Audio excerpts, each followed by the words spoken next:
Hey guys, what is up? It is a beautiful Thursday. I still am not doing the things that I need to be doing at home. So, oops, sorry about that. Hit a button. So I thought I would come here and say hello and reintroduce myself. I'm going to wait for a few minutes for people to pop on here. I'm so excited. I'm going to show you all the things. That was a little unnecessary. Sorry, that was kind of loud. Let me invite a couple of people. Who can we invite? Oh, okay. My phone isn't going to work.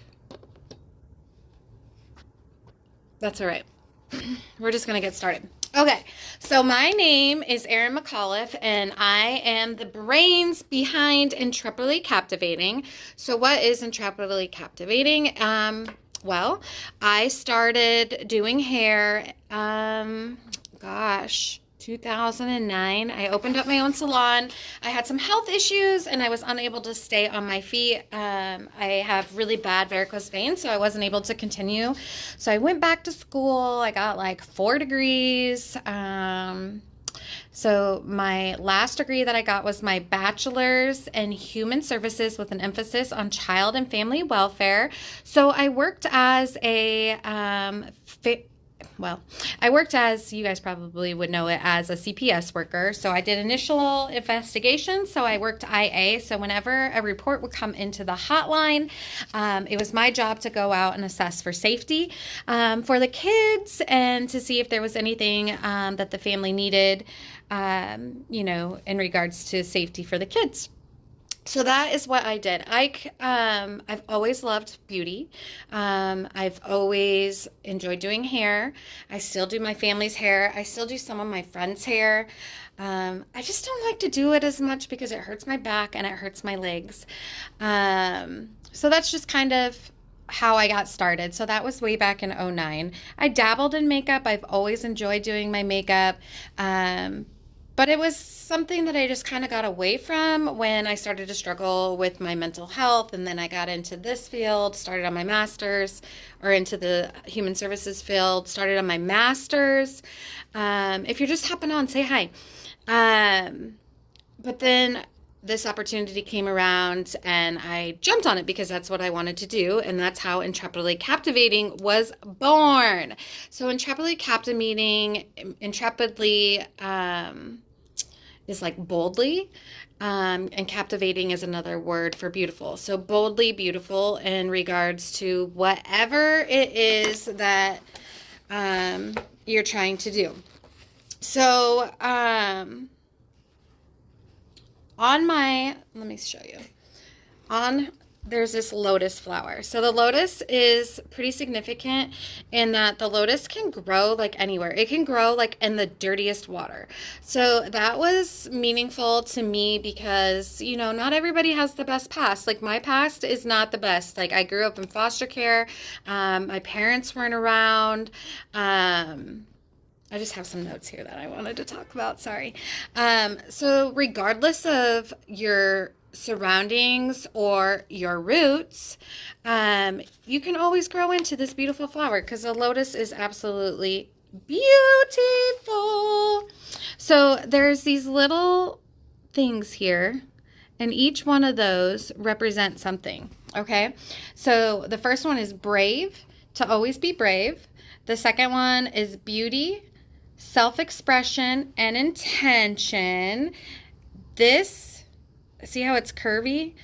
It symbolizes resilience, integrity, empowerment. Brave. Okay? So that is what my company, my brand, Intrepidly Captivating, is based on. I partnered up with pharmacy, but this is what I represent. Okay?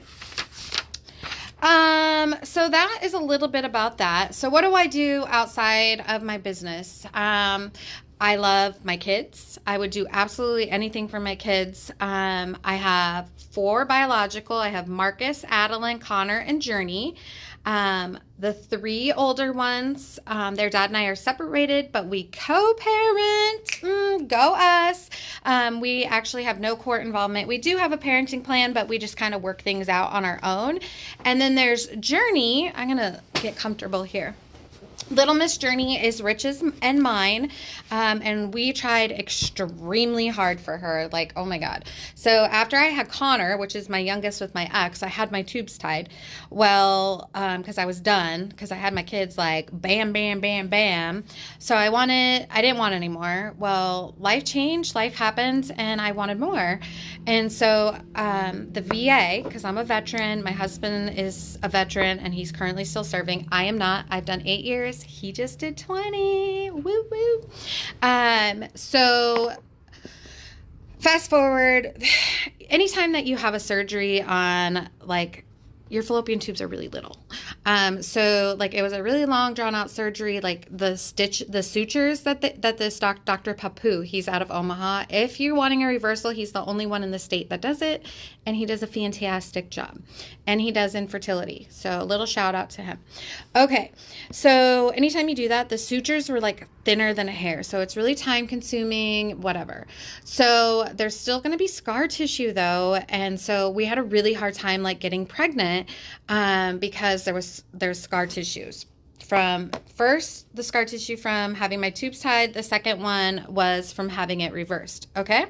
So fast forward, we experienced an ectopic pregnancy that ruptured. They told me it was my gallbladder. I went to the emergency room like 4 times. The pain for an ectopic pregnancy is excruciating. Like, don't recommend it. Don't do it. Oh my God, it was the worst. I would rather give birth every single day than to ever go through that. So I ended up having to get a blood transfusion, almost died. That was the first time. And I ended up losing my right fallopian tube. But God, he's amazing. So we were on like Clomid, like all these drugs, like trying to get pregnant with Journey. My first month, I stopped taking it. I was like, you know what? We're just done. If it happens, it happens. We're not going to try. Because like I was literally, I don't know if any of you struggle with infertility, like I feel you, because hey Lois, thank you. If any of you struggle with infertility, like I feel you, because like I was addicted to peeing on sticks. Like I was peeing on a stick to see if I was ovulating. I was peeing on a stick to see if I was pregnant. I was like, oh, I feel a little sick. Maybe I'm pregnant. You know, like it's just the emotional roller coaster of infertility is absolutely crushing. And then you get your period and you're devastated. You're like, God, I have to do this all over again. So I feel you. If you are going through that, you are not alone. There's a lot of people that go through that. So finally, we get pregnant with Miss Journey. We had a couple of miscarriages in between there that were really early. One, I was out at dinner and I was like, this is not good. But anyways, so then we had Miss Journey, and it was totally eventful. Like, I can't even tell you. Then we never really did anything to prevent a pregnancy. And we're like, oh, it would be cool to have like one more. And I was pregnant, but then I started to bleed, and we were told my progesterone levels were really, really low. And they're like, this isn't a viable pregnancy. So when I started bleeding, I just thought it was like a natural, miscarriage, which I've gone through before. And my husband left. He had a really important, a week had gone by after I'd stopped bleeding. My husband had to leave to go to Kansas City to do this really important,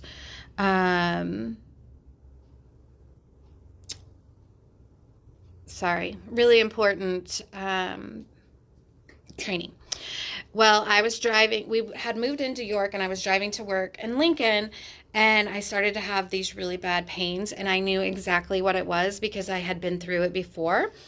And so anyways, fast forward, I get to the hospital, and they're like, oh, you're pregnant, like your HCG levels are at this point. And he's like, I'm gonna call and get a consult. And I was like, you don't need a consult, you need an ER. So I stay in the emergency room.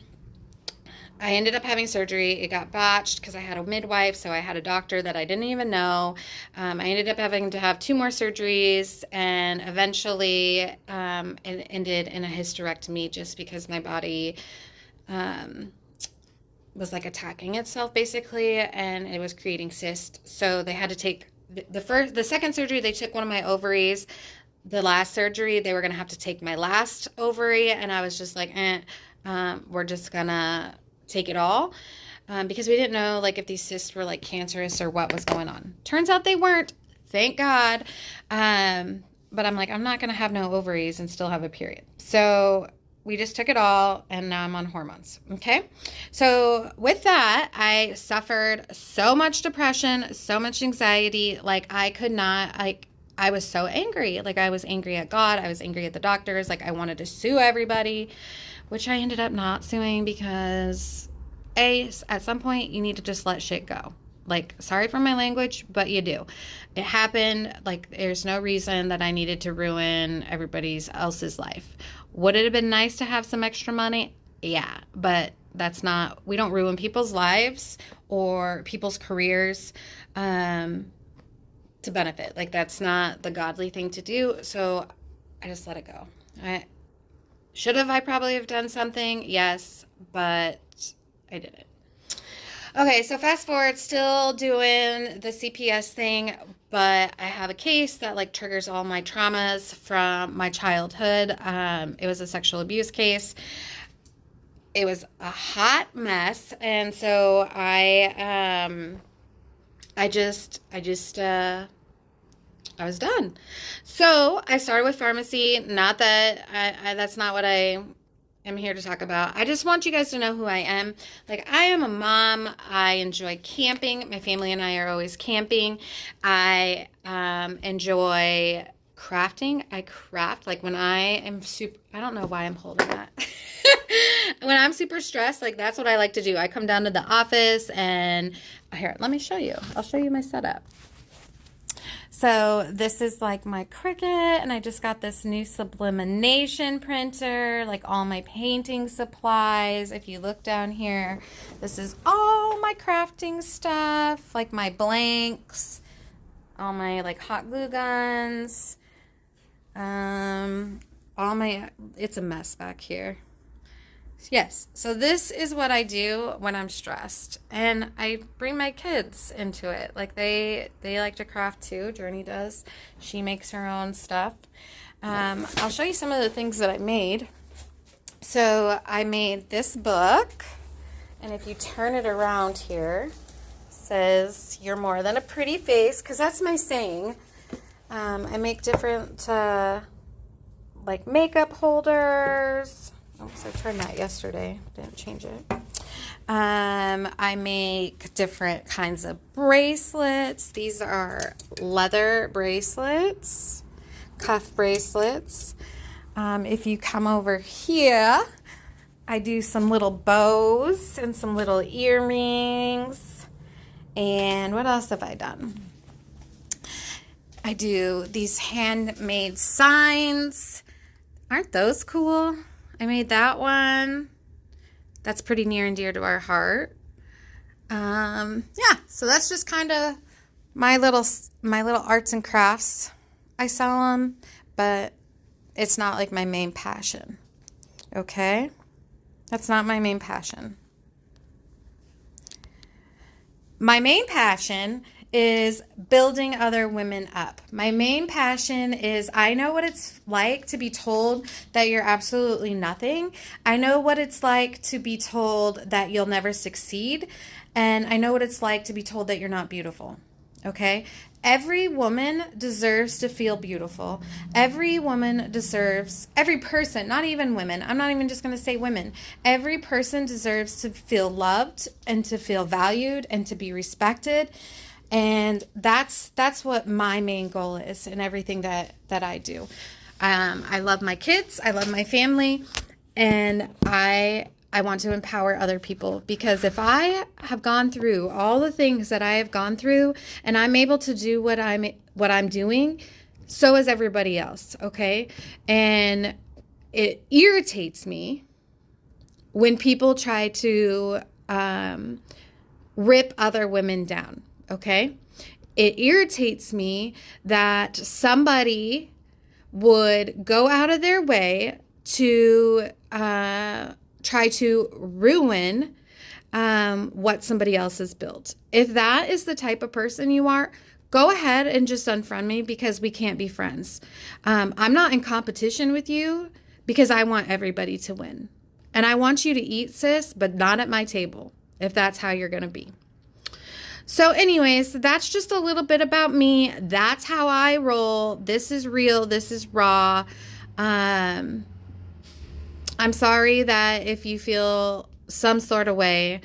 And I hope that whoever I'm talking about sees that I'm talking to you. But for everyone else, like, that's who I am. That's who I am, and I will support you and I will love you, even if you don't return that to me. So I told you I'm more than a pretty face. All right, guys, I love you all. I hope that you enjoyed learning a little bit about me, and I hope that you got a little insight about my story and who I am. All right. You are also more than a pretty face. Talk to you guys later. Bye.